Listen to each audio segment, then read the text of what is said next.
नमस्कार. Titbit delicacy या YouTube चॅनलमध्ये तुम्हा सर्वांचे पुन्हा एकदा खूप खूप खूप मनापासून स्वागत आहे. तर आज आपण बनवणार आहोत थालीपीठाची भाजणी. इथे मी साधारण 4.5 ते 5 किलो भाजणी बनवली आहे, परंतु 1 किलो भाजणीचे प्रमाण मी खाली डिस्क्रिप्शनमध्ये आणि कमेंटमध्ये देते आहे. जर तुम्हाला थोडी भाजणी बनवायची असेल तर तुम्ही ते फॉलो करू शकता.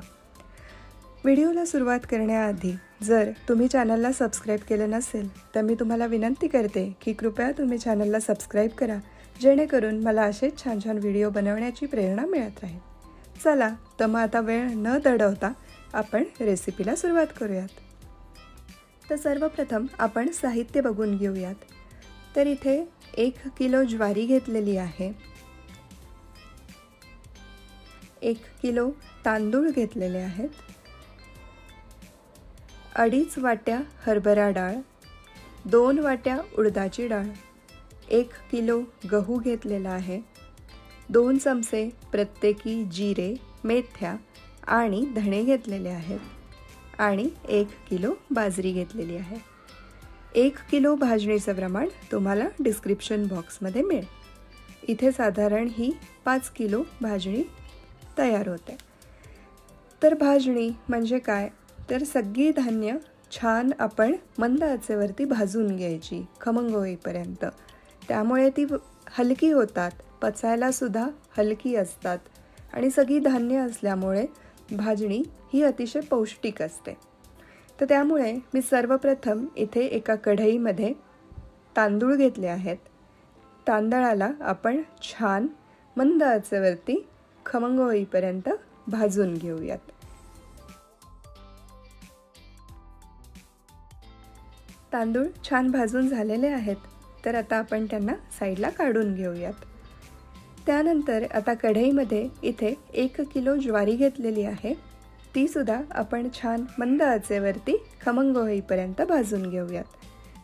बरेचसे जण काय करतात की सगळी धान्य एकत्रच कढईमध्ये भाजून घेतात, परंतु काय होतं की काही धान्य जी असतात ती लगेच भाजली जातात, काही धान्य भाजायला वेळ लागतो. त्यामुळे जी धान्य लगेच भाजली जातात ती करपू शकतात.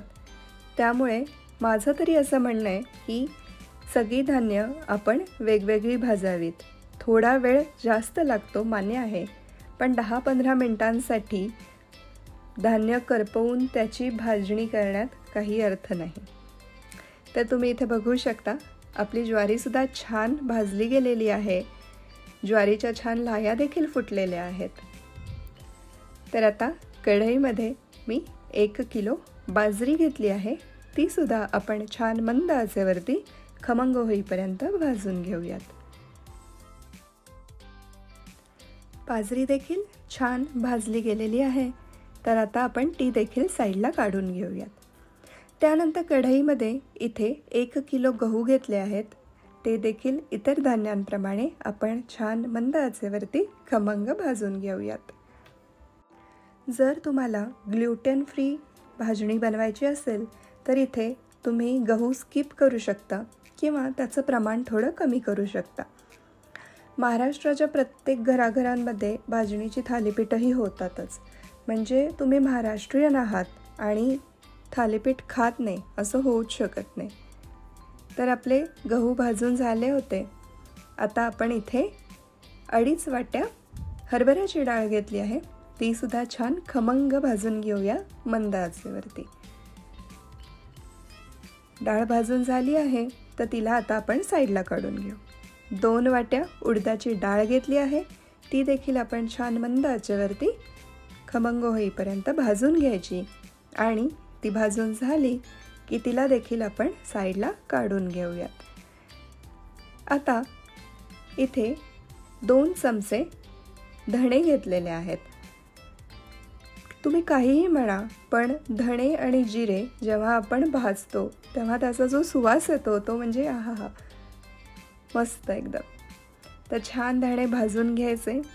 त्यानंतर इथे 2 चमचे जिरे घेतलेले आहेत, ते देखील आपण छान खमंग भाजून घेऊयात.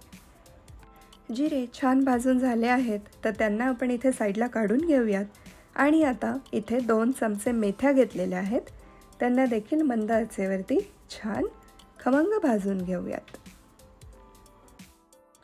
आपली सगळी धान्य भाजून झालेली आहेत. तर आता ही धान्य आपण पूर्णपणे थंड होऊ देऊयात आणि त्यानंतर मस्तपैकी डब्यात भरून गिरणीत जाऊन बारीक दळून आणायची. तर तुम्ही इथे बघू शकता की मी गिरणीतून भाजणी दळून आणलेली आहे. भाजणी अतिशय छान झालेली आहे. घरभर भाजणीचा सुवास पसरलेला आहे. छान बारीक दळून आणलेली आहे मी. तर तुम्ही ही रेसिपी जरूर ट्राय करा. 1 किलोचं प्रमाण तुम्हाला खाली डिस्क्रिप्शन बॉक्समध्ये आणि कमेंटमध्ये मिळेल. तुम्ही नक्की ट्राय करा आणि रेसिपी तुम्हाला कशी वाटली हे मला जरूर कळवा. चॅनलला सबस्क्राईब केलं नसेल तर चॅनलला सबस्क्राईब करा. भेटूया पुढच्या व्हिडिओमध्ये. तोपर्यंत थँक्स फॉर वॉचिंग.